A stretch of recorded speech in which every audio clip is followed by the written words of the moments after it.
I have fallen for it again and bought a Costco size bag of lemons, and now they're going bad. So let's make a healthy little drinky drink. I have to resist the urge to cut this like I work at a bar still. Now we're gonna skin these lemons. I have already thrown a bunch of ginger in here. I don't bother taking the skin off. And if you've ever worked at a restaurant, you know that these are the only valid containers. Next, I'm gonna take the lemon peels and I'm gonna put them in a bunch of vinegar because this is like a cleaning concentrate that's all natural. And it feels like a waste to throw them out, so.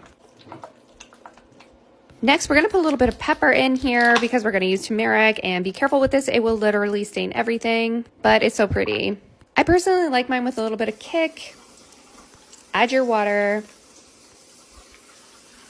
Give your apple cider vinegar a little spinny spin and put this in. I find this helps me with my digestion, and again, I like a little kick. So it's a big snow day outside, so I'm just trying to stay busy and productive because there's no way I can leave the house. Anyway, here's where I'm an idiot and I literally can't take my own advice, I guess. So for some reason, I thought I could like strain this into this cup, which I obviously couldn't, and now my counter is stained with turmeric. Frantically scrubbing, I can still see it. Anyways, moving on.